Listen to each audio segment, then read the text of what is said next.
Hello everyone, welcome back on my YouTube channel. और आज के इस वीडियो में हम लोग नेशनल लॉ यूनिवर्सिटी दिल्ली का LLM 2014 का ये क्वेश्चन पेपर सॉल्व करने जा रहे हैं। मैंने और भी 2-3 वीडियोस बनाए हैं जिसमें मैंने BHU और पंजाब यूनिवर्सिटीज़ के पेपर्स को डिस्कस किया है। ये बहुत ही अच्छा मौका है उन लोगों के लिए जो LLM की तैयारी कर रहे हैं और अपना PG करना चाहते हैं LLB के बाद। तो चलिए आज के इस वीडियो को भी शुरू करते हैं। लेकिन उसके पहले मैं एक बात ये बोलना चाहती हूँ कि अगर आपने वीडियो देखते हैं तो चैनल को सब्सक्राइब कर दीजिए, क्योंकि मैं देखती हूँ आधे से ज़्यादा लोग सिर्फ वीडियो देख के चले जाते हैं और चैनल को सब्सक्राइब नहीं करते और वीडियो को लाइक भी नहीं करते हैं। तो ये अच्छा होगा कि वीडियो को लाइक कर दीजिए, क्योंकि यूट्यूब का एल्गोरिथम ही ऐसा है कि वो लाइक्ड वीडियोस को ज़्यादा शेयर करता है। तो यही अच्छा है कि आप लोग भी लाइक करिए, क्योंकि आप देख सकते हैं कि मैं देखती हूँ सब लोग वीडियो देखते हैं लेकिन उसको लाइक और सब्सक्राइब नहीं करते चैनल को। तो चलिए आप कर दीजिएगा और वीडियो को स्टार्ट करते हैं। तो पहला क्वेश्चन है, the directive principle of state policy under the constitution of India aims at creating a DPSP की बात की गई है। The directive principle of state policy under the constitution of India aims at creating DPSP किस M को रखते हुए create किया गया है? ऑप्शन ए है secular society, option B casteless society, option C welfare state and last option industrial state. तो अगर हम इस क्वेश्चन को देखें तो इसका जो सही आंसर वो है वेलफेयर स्टेट। और हम सब लोग जानते हैं India is a welfare state, हमारा भारत एक वेलफेयर स्टेट है। तो इसका जो सही आंसर है वो है option C welfare state.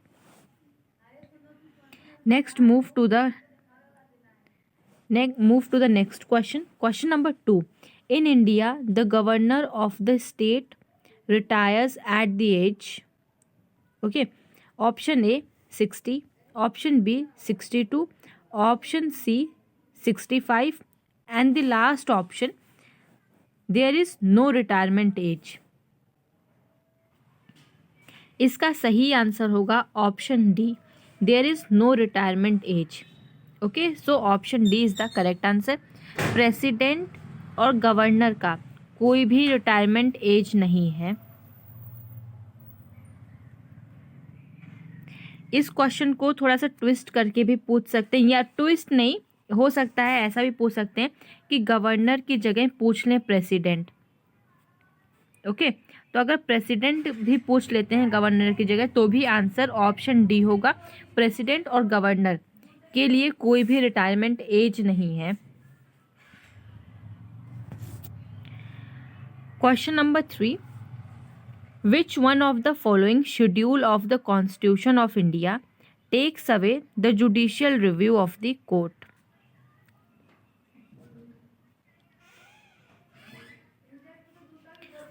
Option A Schedule 7, option B Schedule 8,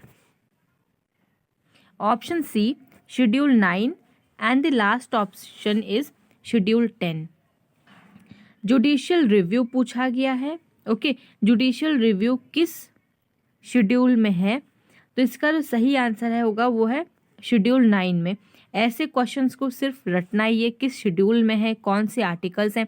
अगर आपको ये डायरेक्ट ऐसे क्वेश्चंस नहीं आ रहे हैं तो बेटर होगा कि आप क्वेश्चन को लीव कर दीजिए और आगे बढ़ते जाइए, क्योंकि ये सही रहा तो सही है, गलत हुआ तो गलत है। So it's better कि don't take risk। Question number 4, who decides in the parliament whether a bill is a money bill? Very easy question। Question is, who decides in the parliament whether a bill is a money bill?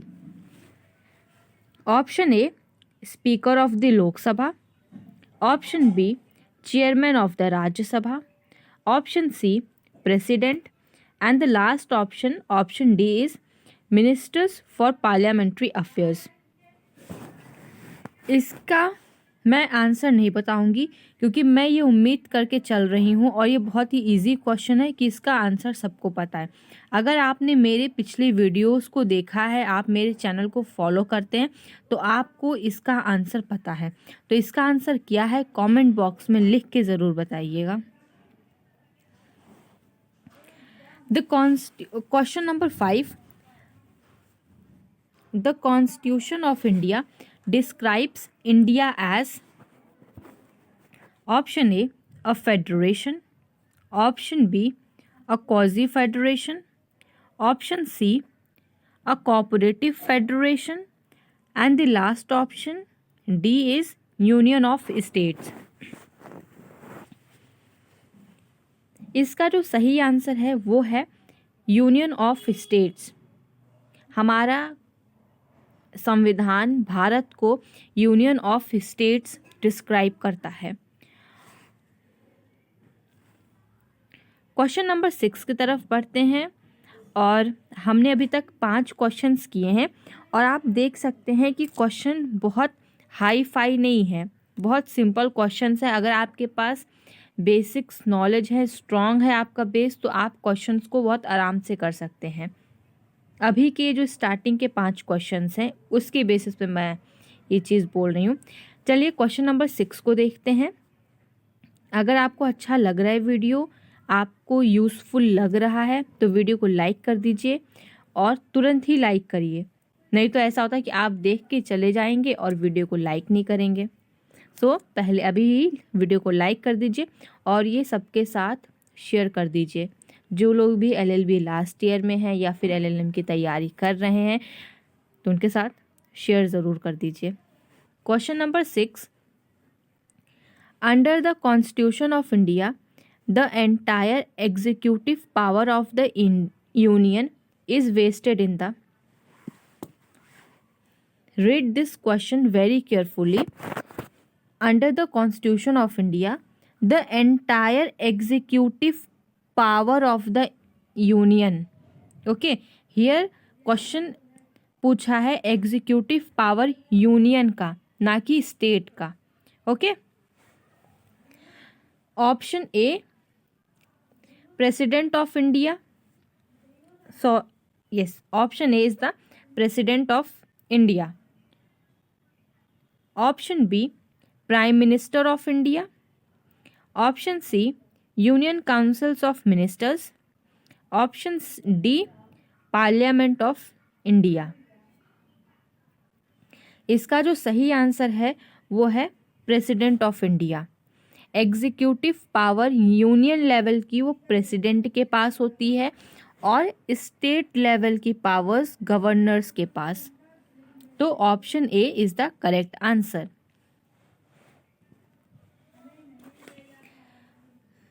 Let's move to the next question. Question number 7.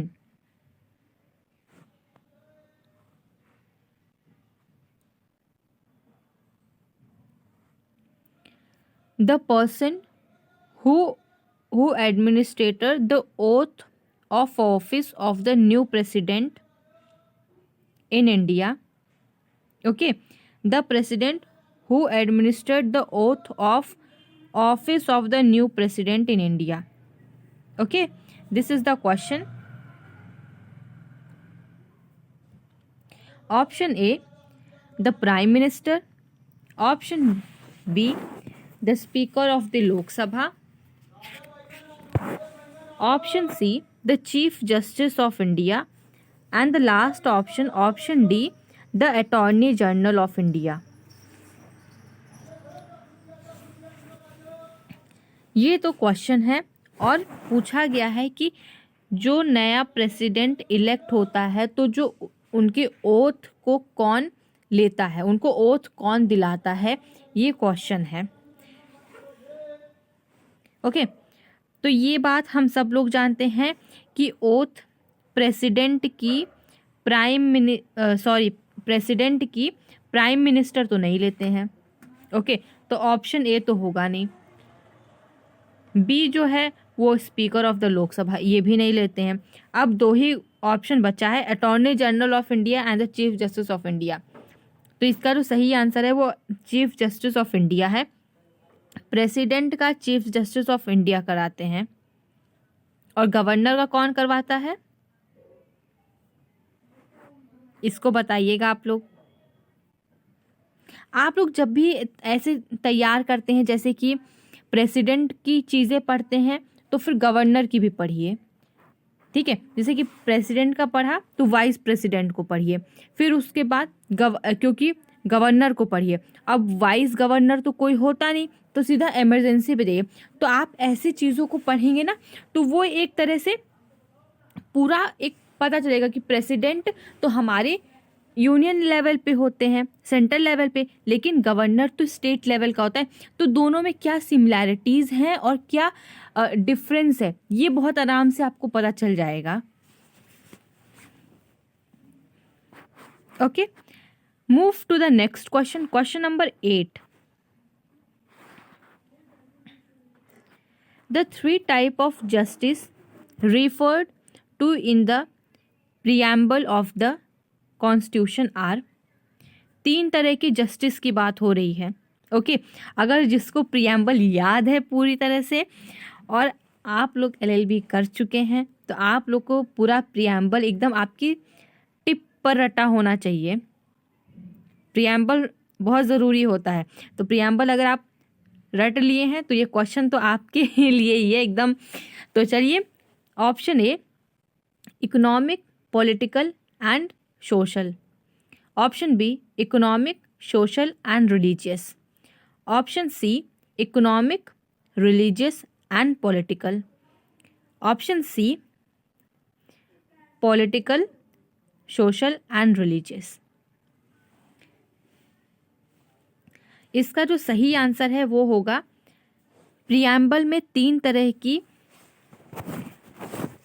तरह का justice दिया गया है। अगर हम पहले preamble को पढ़ें और देखें उसमें, तो उसमें सबसे पहले यही जब लिखा हुआ है प्रियम्बल में कि we the people of India having solemnly resolved to constitute India into a sovereign socialist secular democratic republic and to secure all its citizens।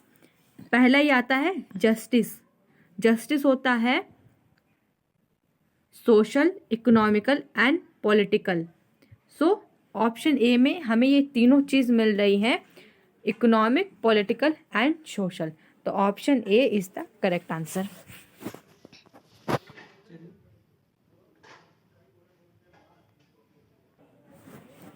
Question number 9। A member of the state assembly can be disqualified by. Okay, state assembly का पूछा गया है। Mark this word, state assembly. Okay, governor, option A is the governor. Option B governor in consultation with the election commission. Option C election commission and the last option is governor on the advice of the chief minister. इसका जो सही answer होगा वो होगा option B, governor in consultation with the election commission. Question number 10। Question number 10 की तरफ बढ़ते हैं, और क्वेश्चन नंबर 10 को देखें। The supreme court of India to the exclusion of any other court has jurisdiction in any disputes between। okay, read this question very properly, okay, very carefully।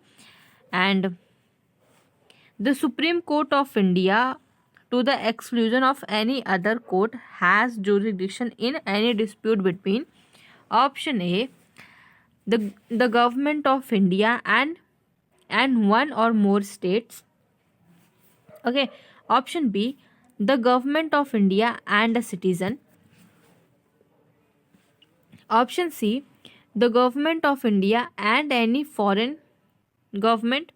option D the government of India and a non-citizen। इसका जो सही answer होगा वो होगा option A, the government of India and one or more states.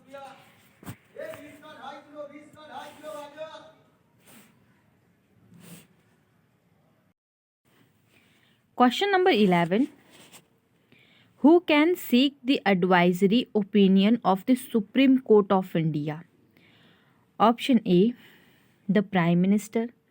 Option B, the President. Option C, the Union Law Minister. And option D is the Attorney General.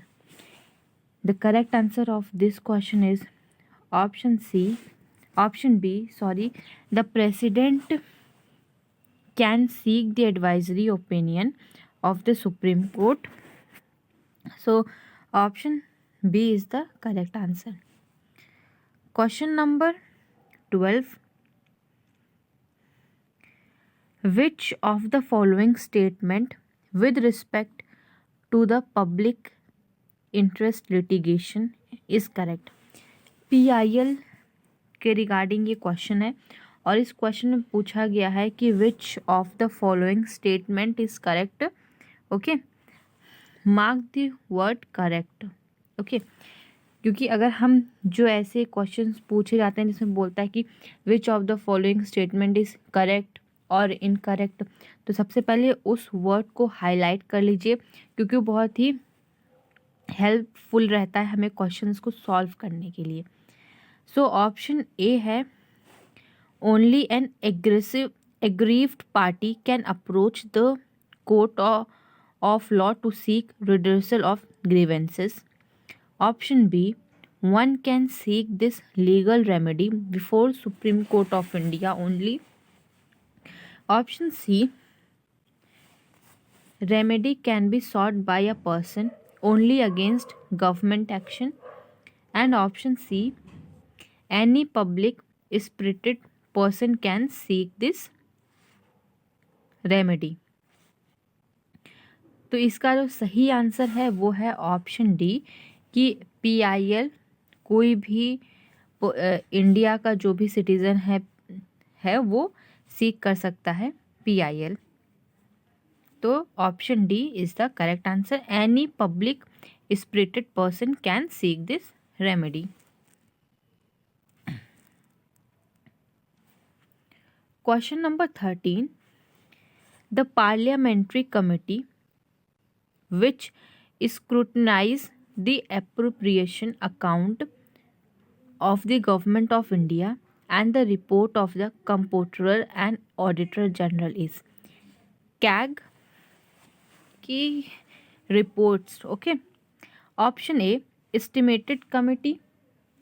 Option B, public account committee.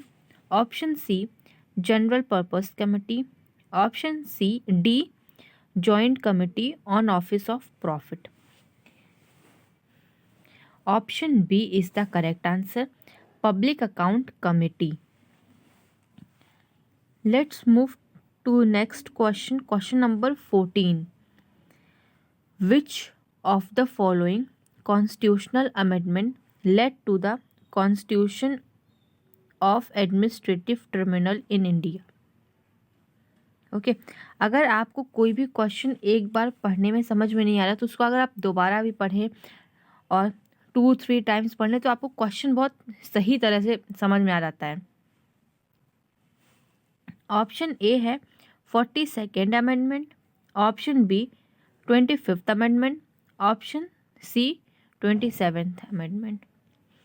तो ये 3 options देख के तो जिनको answer पता है उनको तो आइडिया लग गया होगा कि सही आंसर क्या है।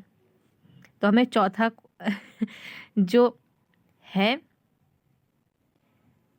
ऑप्शन उसको देखने की ज़रूरत ही नहीं है, लेकिन जो 4th ऑप्शन है वो है 44th amendment.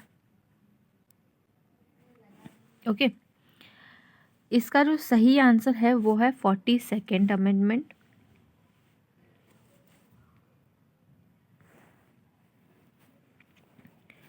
Question number 15, the president can constitute the finance commission every, option A 5 year, or earlier. Option B 4 year or earlier.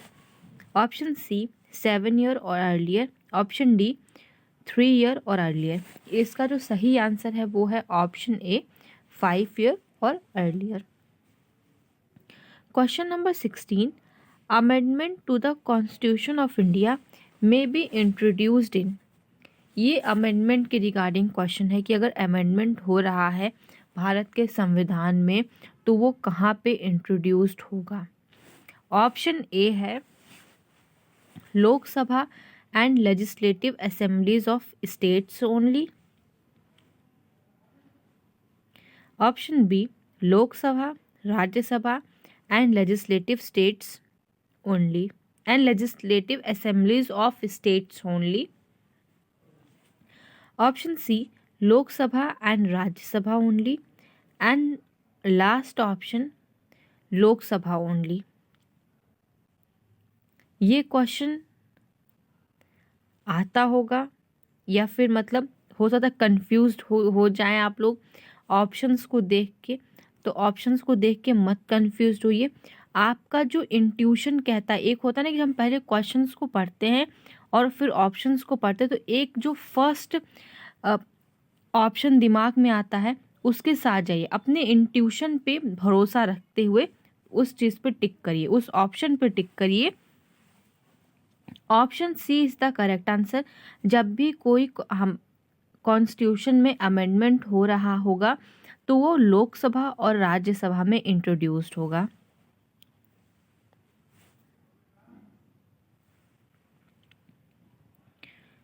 Question number 17. Which one of the following office was not created by the Constitution?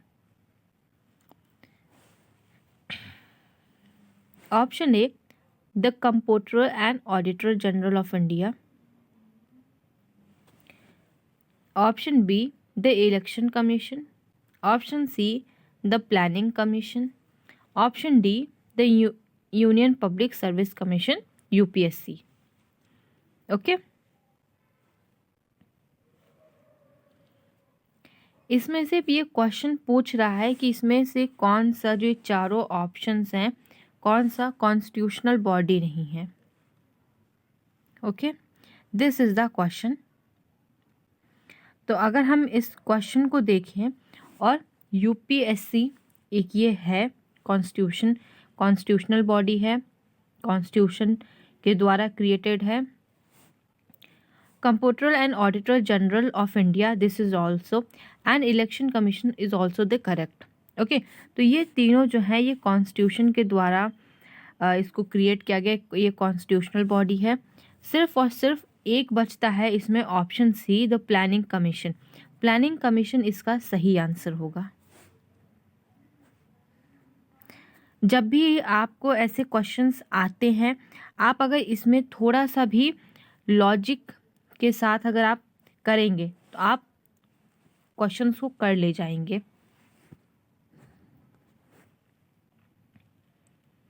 Question number 18.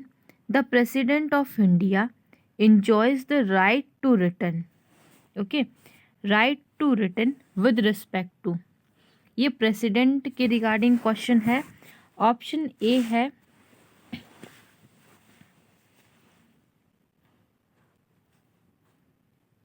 Option A both money and non money bills. Option B only money bills. Option C only non money bills. Option C none of the above.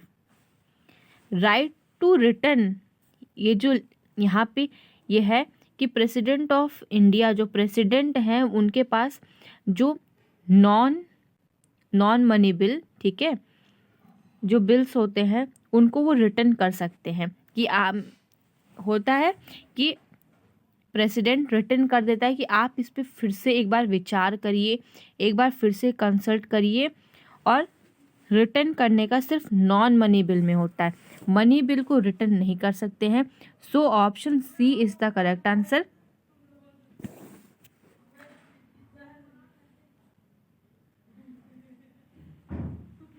Question number 19. The universal adult franchisee was the first time introduced in India? First time universal adult franchisee कब introduce हुआ था? First time पूछा गया है। Okay, option A, under the government of India act 1935। Option B, under the Indian independence act 1947। Option C, under the constitution of India. Option D, under the government of India act 1909। आप इस question को तभी कर सकते हैं जब आपको इसका एकदम पता हो, या ये कंफ्यूज भी हो सकते हैं अगर आपने थोड़ा बहुत भी पढ़ा है कि 1935 का जो गवर्नमेंट ऑफ इंडिया एक्ट था उसमें भी 21 ईयर्स कर दिया जाता है, और उसके नहीं जो 40s के आसपास होता है उसमें 21 होता है, और उसके पहले का जो इलेक्शन होता है उसमें कुछ ही लोगों को राइट्स होते हैं, लेकिन उसमें एडल्ट फ्रेंचाइजी होता है। इसमें यूनिवर्सल एडल्ट फ्रेंचाइज पूछा गया है। तो ये फर्स्ट टाइम इंट्रोड्यूस्ड हुआ था इंडिया में under the constitution of India, कि अब जो भी सब लोग 18 साल के ऊपर हैं भारत में वो लोग वोट कर सकते हैं। तो ये फर्स्ट टाइम इंट्रोड्यूस हुआ था भारत में under the constitution of India.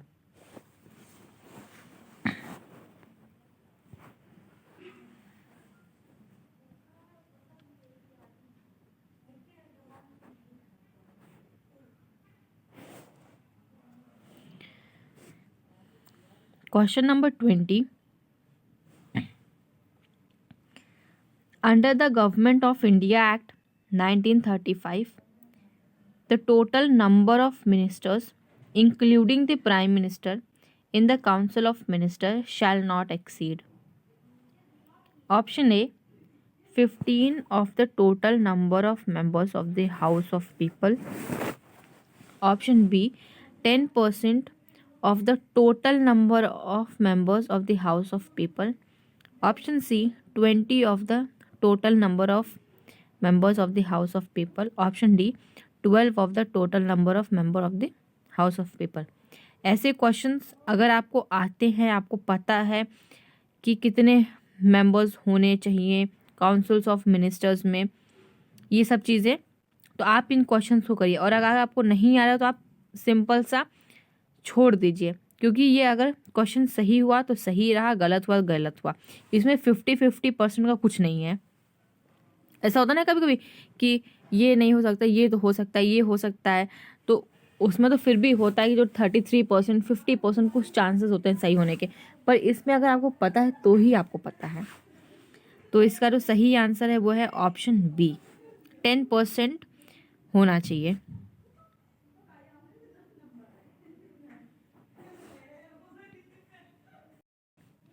Question number 21. Which of the following is not laws properly so called according to Austin? Option A, IPC, Indian Penal Code. Option B, Constitution of India. Option C, Copyrights Act. Option D, NDPS Act. इसका जो सही answer है वो है option B, constitution of India. According to Austin, constitution of India is not law properly so called. Okay, ये Austin के द्वारा थी, कि ऑस्टिन ने ये चीज़ बोली थी। जो भी सारे ज्यूरिस्ट हैं उन्होंने क्या बोला है, मेन उनकी जो टैगलाइंस होती हैं उसको आप एज इट इज़ पूरा रट लीजिए। और रटने का कोई शॉर्टकट नहीं होता है, आपको उसको डेली रिवीजन करना होता है, every 3rd day 4th day 7th day. आप जैसे आप धीमे धीमे आपकी लेवल बढ़ता जाएगा तो वो चीज़ें सिर्फ और सिर्फ रटनी होती है। और ये चीज़ें लॉ में डायरेक्ट पूछ जाते हैं। जो भी सारे लॉ के एग्ज़ाम्स होते हैं, चाहे वो PCSJ का हो या कोई भी लॉ से रिलेटेड एग्ज़ाम्स है, उसमें ये सब चीज़ें एकदम डायरेक्ट पूछती हैं कि कौन से ज्यूरिस्ट ने क्या बोला है।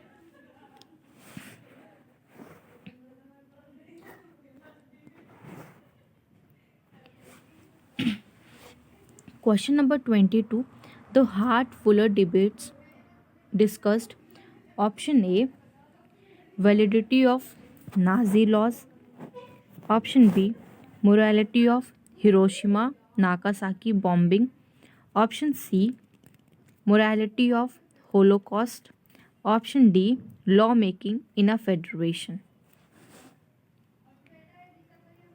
Option A is the correct answer, validity of Nazi laws.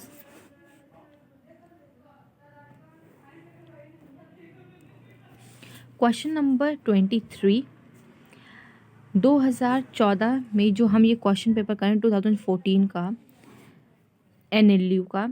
NLU Delhi, इसमें टोटल 100 क्वेश्चंस पूछे गए थे। ओके, और अगर हम पिछले कई सालों के, अगर हम 10 टू 12 ईयर्स के अगर हम पेपर्स को सॉल्व कर लें अच्छे से, तो ये बहुत ही हेल्पफुल रहेगा कि हमें पता चल जाता है, जो भी सबको ये चीज़ें पता चल जाती हैं इतने क्वेश्चंस को सॉल्व करने के बाद कि आखिर ट्रेंड क्या चल रहा है, आइडिया मिल जाता है। और जो भी अगर आपने कोई भी चीज़ पढ़ ली है, लेट्स से कि आपने जूरिस्प्रूडेंस मतलब कोई भी IPC वगैरह कुछ भी पढ़ा है, सबसे अच्छा तरीका होता है उसको रिवाइज करने का। सबसे ज़्यादा क्वेश्चन सॉल्व करिए। आप जितने ज़्यादा क्वेश्चन सॉल्व करेंगे आपको उतना ही ज़्यादा पता चलेगा। जैसे कि आपने क्वेश्चन सॉल्व किया, ठीक है, उसके नीचे 4 ऑप्शंस दिए होंगे, उसमें से एक तो आपको पता होगा कि ये सही होगा, लेकिन आपको बाकी के 3 जो नए ऑप्शंस होंगे आपको उन तीनों के बारे में पता चलेगा। तो सबसे बढ़िया तरीका होता है किसी भी चीज़ को रिवाइज करने का, सबसे ज़्यादा उसके क्वेश्चंस को सॉल्व करिए। आप जितना क्वेश्चंस को सॉल्व करेंगे आप उतना ही ज़्यादा मास्टरी पाएंगे।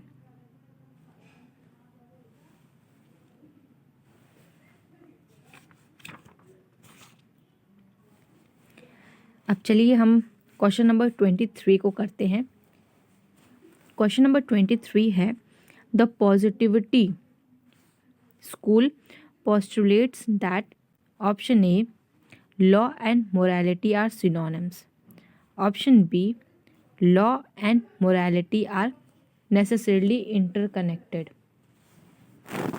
ऑप्शन C है law and morality are not necessarily interconnected, option D there is no relation between law and morality।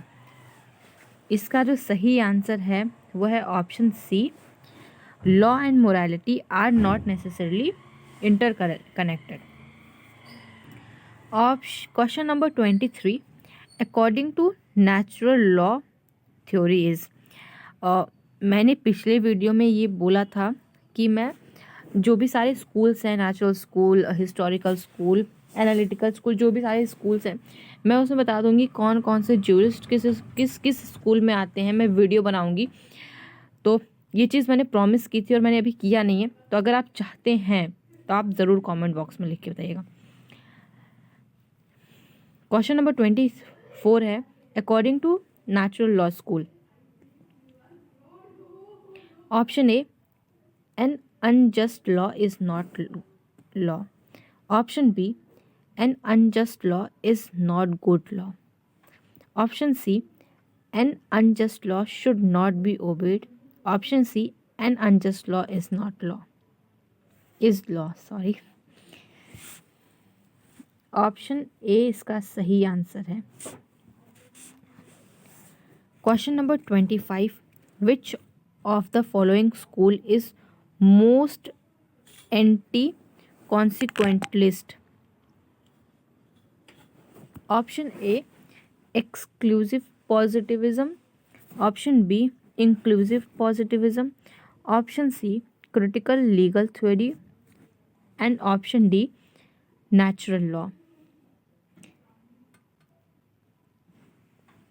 जब भी कोई क्वेश्चन करिए तो होता है कि लाइन से जब हम होता है क्वेश्चन पेपर को सॉल्व करते तो होता है कि लाइन से 2-3 क्वेश्चन, 4 क्वेश्चन, 5 क्वेश्चन आते ही नहीं, blank.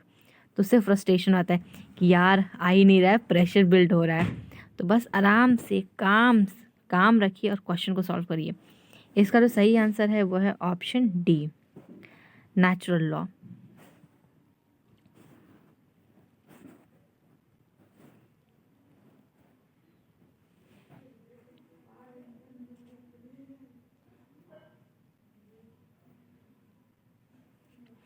Question number 26.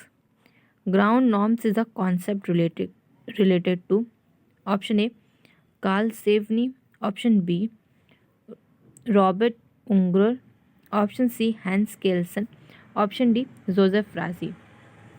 Option C is the correct answer, Kelsen. Question number 27. Exclusive positivism or hard positivism.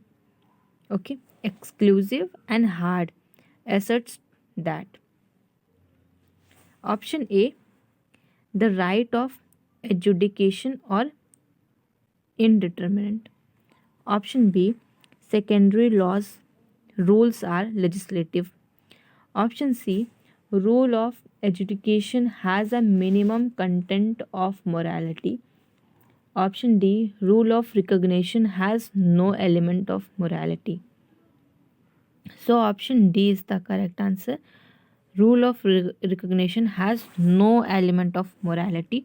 Option D is the correct answer. Almost हम 30 क्वेश्चंस करने वाले हैं, कर चुकेंगे भी, 28 पे हैं। आपको अभी तक अगर वीडियो अच्छा लग रहा है, वीडियो को लाइक कर दीजिए और फिर आराम से देखते रहिए वीडियो को। Question number 28.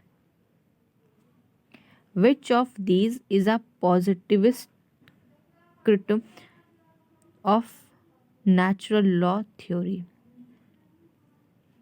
Option A, natural law is of divine origin. Option B, natural law is unclear. Option C, natural law encourages anarchy. Option D, natural law is immoral. Option C इसका correct answer है कि natural law encourages anarchy.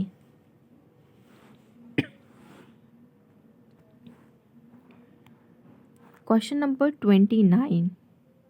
The Delhi High Court in Nas Foundation case supported which of the following relationship between law and morality? Option A, enforcement of public morality is subject to fundamental rights. Option B, criminal law can enforce public morality. Option C, criminal law must enforce public morality. Option D, constitutional morality requires the enforcement of public morality. Option A is the correct answer कि enforcement of public morality is subject to the fundamental rights. इसमें more than 100 questions हैं और ये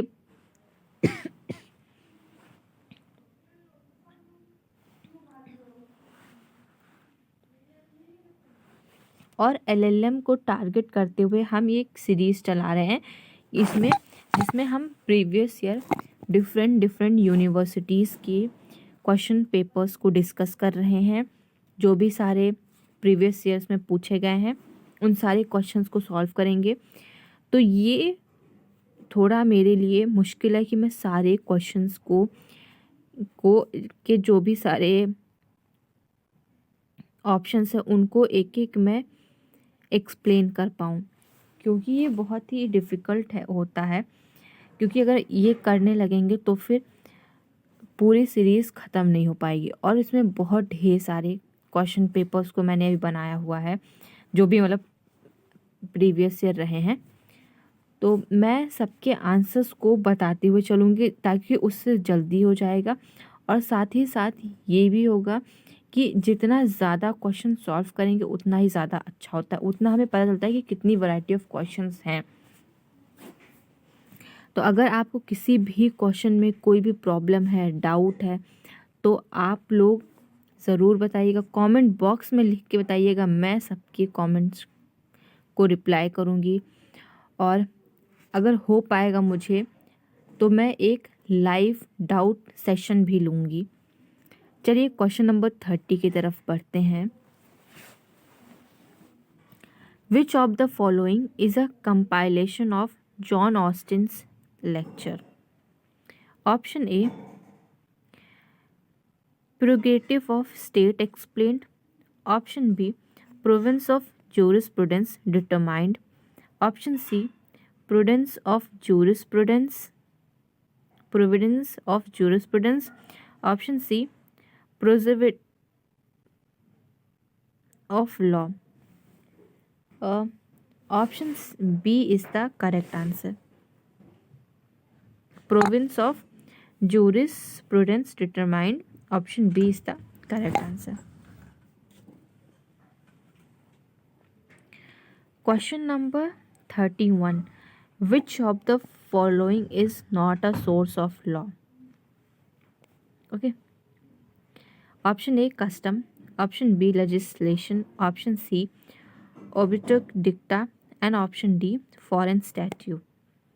So इसमें से कौन सा source of law नहीं है? वी ऑल नो कि custom and legislation are the source of law. Okay, कौन सा नहीं है ये क्वेश्चन पूछा है। So option D, foreign statute is the correct answer. Foreign statute is not a source of law. Question number 32. Which of these statement is true of utilitarianism?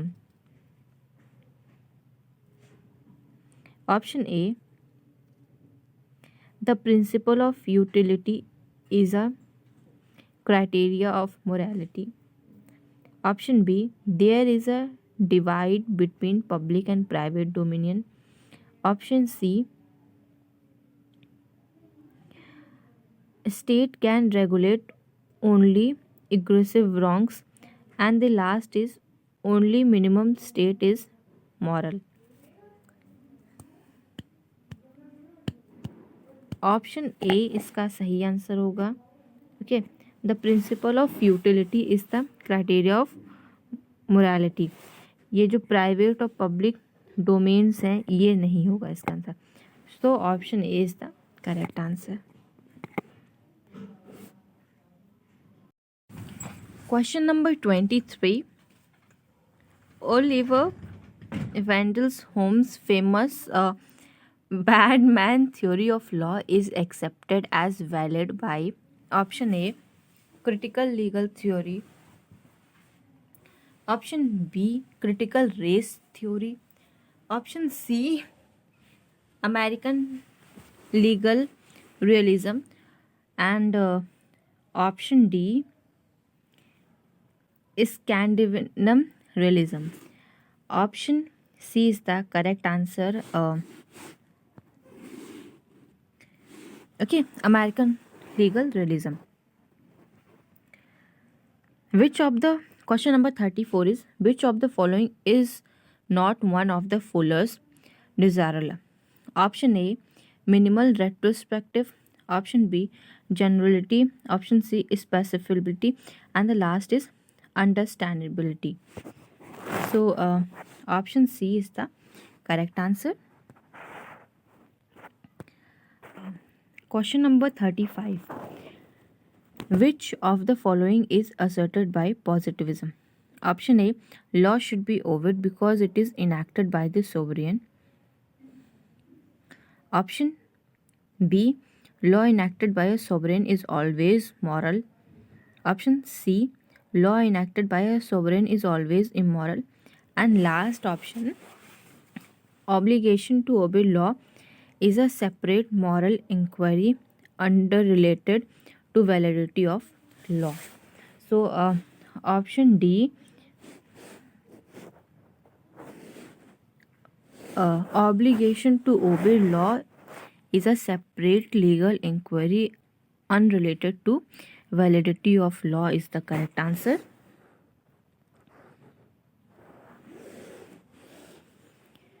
Question number 36. According to historical sources, what is the source of law? Option A, folk gist. Option B, language. Option C, custom. And option D, folks lawens. Option A volksgeist is the correct answer. Volksgeist theory किसने दी थी? अगर किसी को पता है तो ये आप ज़रूर कमेंट बॉक्स में करके बताइएगा कि फोक जिस्ट थ्योरी किसने दी थी. ऑस्टिन ने, केल्सन ने, या किसने दी थी? Okay. Question number 34. Which of the following theorist was not a supporter of codification of law? Codification of law को कौन नहीं सपोर्ट करता था? Option A John Austin. Option B James Bentham. Option C Ronaldo Dworkin. And option D Karl Savigny. तो Savigny codification को support नहीं करते थे. तो option D is the correct answer. Question number 38. Which of these school does not justify fundamental right in the constitution? which of these schools does not justify fundamental rights in the constitution? Option A, natural law. Option B, utilitarianism. Option C, positivism. And last, option D, socialism school. So इसका जो correct answer है वो option B. Question number 39. The social contract theory explains option A, source of law. Option B, consequences of unorganized society. Option C, origin of state. And last, option D, customary law.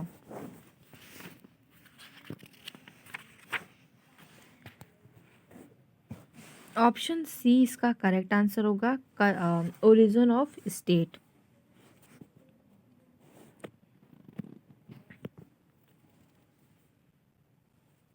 Question number 40.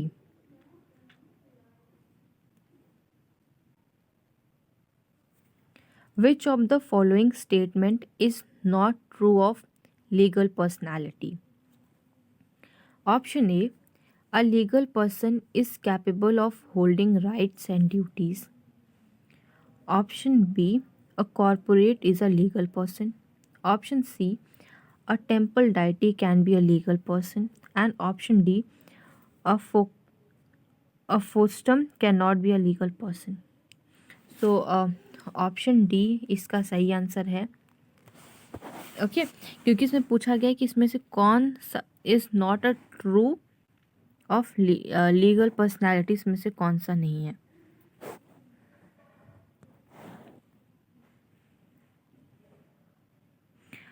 Option question number 41. टॉट is a word of. टॉट कौन सा वर्ड है? Option A French word. Option B English word. Option C Chinese. And option D Japanese language.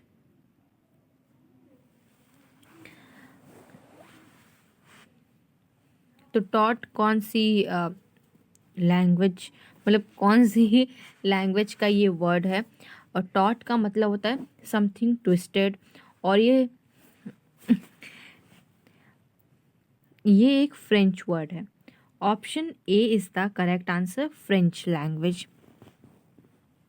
Question number 42. टॉट is a. Option A civil wrong. Option B criminal wrong. Option C civil as well as criminal law. And last none of the above. So civil wrong is the correct answer. टॉट एक civil wrong है.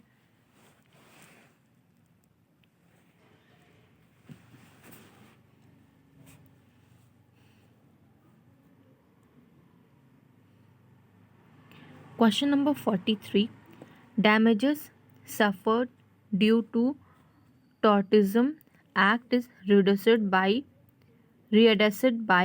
claim for option A liquidated damages, option B unliquidated damages, option C liquidated damages as well as unliquidated damages, option D restorable damages. So option B is the correct answer, unliquidated damages. Question number 44. Which of the following is not a valid defense in tort? Taught में कौन सा defence नहीं होगा? IPC में जो defences दिए गए हैं प्राइवेट डिफेंस वगैरह, वो किस सेक्शन से स्टार्ट होके मतलब कितने सेक्शन तक कितने सेक्शन तक दिए हुए हैं? कमेंट बॉक्स में ज़रूर बताइए. ऑप्शन ए वांटिम non fit injuria, option B vis major, option C scienter non fit injuria and last is consent. इसका जो सही आंसर है वो है option C.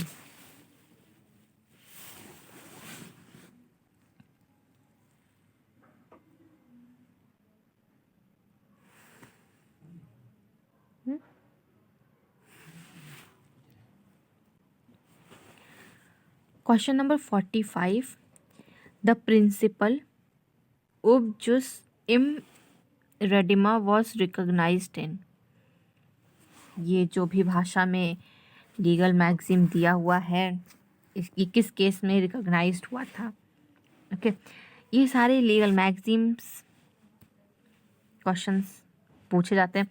So option A है Winterbottom versus Wrights, option B Champspan versus Pickersgill, option C Asbey versus White and option D Rellents versus Fetchers. Option C इसका correct answer है. Question number 46. The maximum risk स्पा लोकेटोरा is a, अगर इसको pronounce करने में कोई से मिस्टेक हो रही है क्योंकि मुझे इसका करेक्ट प्रोनाउंसिएशन नहीं पता. ऑप्शन ए है rule of law, option B rule of procedure, option C rule of evidence and option D rule of negligence. इसका सही आंसर है rule of evidence, option C. ये लीगल मैगजीम्स सारे papers में 2 से 3 आप 5 मतलब मैक्सिमम 5 या फिर 3-4 क्वेश्चन, 2-3 क्वेश्चंस तो बहुत आराम से मिल जाते हैं, पर मैक्सिमम 5 क्वेश्चंस आ ही जाते हैं लीगल मैगजीम को. इतना इम्पॉर्टेंट होता है लीगल मैगजीम, तो इसको अच्छे से तैयार भी करके जाइएगा. क्वेश्चन नंबर 47 है for an action in a tort, A there should be violation of legal rights, option B damages should have occurred to plaintiff whether there is a violation of legal right or not, option C violation of right is essential and last option is none of these. इसका जो सही answer है वो है option A there should be a violation of legal rights. इसमें ये question है for an act in tort, tort में कौन से एक्ट्स माने जाएंगे? तो जहाँ पे भी किसी भी पर्सन की लीगल राइट्स वायलेट हो रहे हैं वो एक एक्शन है टॉर्ट में. Question number 48. इसमें 2014 में टोटल 100 क्वेश्चंस पूछे गए थे और अगर मैं कोशिश यही करती हूँ कि एक वीडियो में पूरे सारे क्वेश्चंस को कवर कर लिया जाए, और अगर ऐसा नहीं होता है तो मैं इसका सेकंड पार्ट बनाऊँगी और ये मैं सारे वीडियोस के साथ करती हूँ.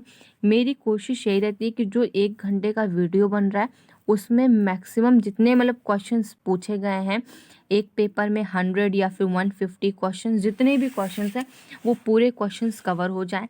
पर अगर ऐसा नहीं होता है तो मैं उसका सेकंड पार्ट भी बनाती हूँ। और मैं अगर ये हो जाएगा जैसे इसमें भी टोटल 100 क्वेश्चन पूछे गए, अगर नहीं होता है तो इसका सेकंड पार्ट आपको कल या परसों मिल जाएगा।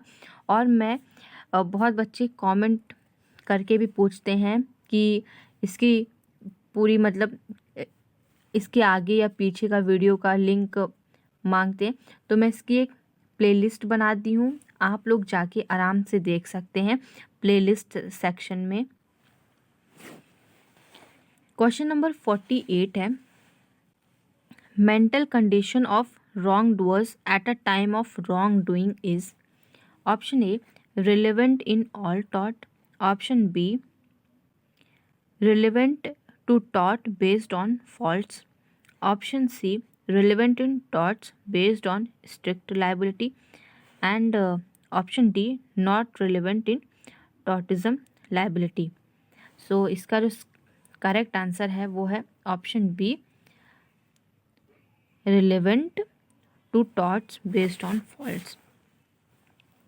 Question number 49.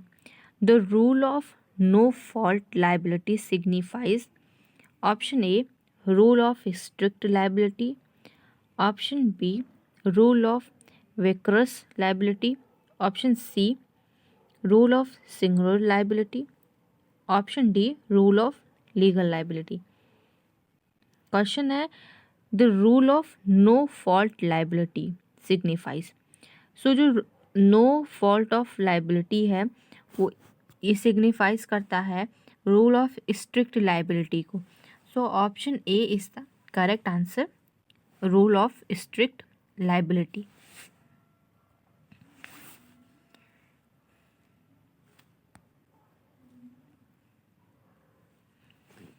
Question number 50. Indian supreme court formulated the rule of absolute liability in. आपको इस क्वेश्चन का आंसर पता होगा कि ये एब्सोल्यूट लाइबिलिटी किस केस में बताया गया था, रूल ऑफ एब्सोल्यूट लाइबिलिटी।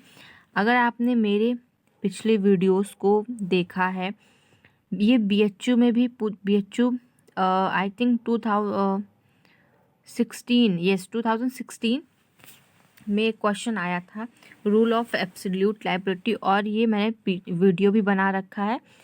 तो आप देख रहे हैं कि ये यहाँ पे भी पूछा गया है एनएलयू में भी। तो ये बहुत ही इम्पॉर्टेंट क्वेश्चन है एब्सोल्यूट लाइबिलिटी को लेके। तो ऑप्शन ए है MC Mehta versus union of India, option B town area committee versus Prabhudayal, option B C Vishnu Datt case, and option D is पंगदलाल versus the commissioner Nellore municipality. So इसका जो सही आंसर है वो है MC Mehta versus union of India.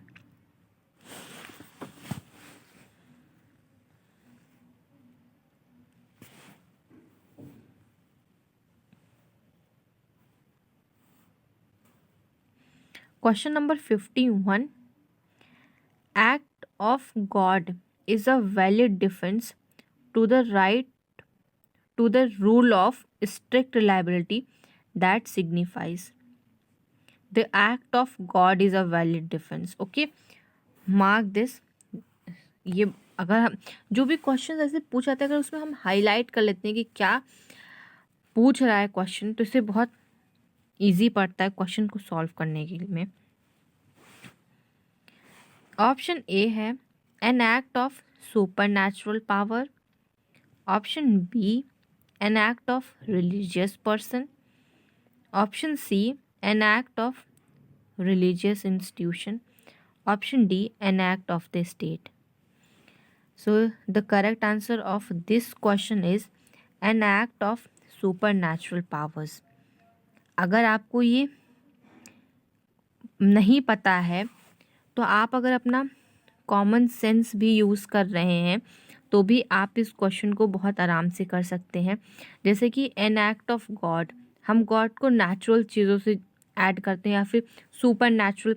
तो जैसे इसमें दिया गया N act of supernatural powers, ये कॉमन सेंस का पूरा क्वेश्चन है। इसमें कोई, मैं ये नहीं कहूँगी कि इसको रटने का या फिर याद करने का, अगर आपने पढ़ा है तो ही आप कर सकते हैं। अगर आप नहीं पढ़े हैं, आप थोड़ा सा लॉजिक लगाएं, थोड़ा कॉमन सेंस यूज़ करें, you can easily get the question. So act of God ये एक वैलिड डिफेंस होता है, that and this defense signifies that an act of supernatural powers.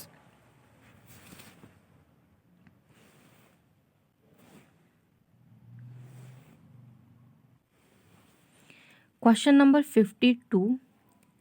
When one person is held liable for wrongful act of others, it is called option A vicarious liability, option B group liability, option C turf liability, and last is general liability. इसका जो सही answer है वो होगा विक्रेस liability. ये एक liability होता है जब कोई भी पर्सन लाइबल होता है किसी और का एक्ट, रॉन्गफुल एक्ट किसी और का हो, और जब कोई और पर्सन उसके लिए लाइबल होगा तो उसी को ही कहते हैं विक्रेस लायबिलिटी। इस वीडियो में हमने टोटल 52 क्वेश्चंस कवर किए हैं और इसमें टोटल 100 क्वेश्चंस हैं। तो अभी जो और बाकी के क्वेश्चंस बचे हुए हैं उसको मैं सेकंड पार्ट में पूरा कवर करूँगी। आप लोग टेंशन मत लीजिए, मैं पूरा जो भी एलएलएम के प्रीवियस ईयर्स के डिफरेंट यूनिवर्सिटीज़ के पेपर्स हैं मैं पूरा कवर करूँगी और पूरा वीडियो बनाऊँगी। तो आप लोग को अगर अच्छा लगा है तो वीडियो को लाइक कर दीजिएगा, चैनल को सब्सक्राइब कर दीजिएगा और सबके साथ शेयर कर दीजिएगा। Thank you everyone for watching. Bye bye and take care.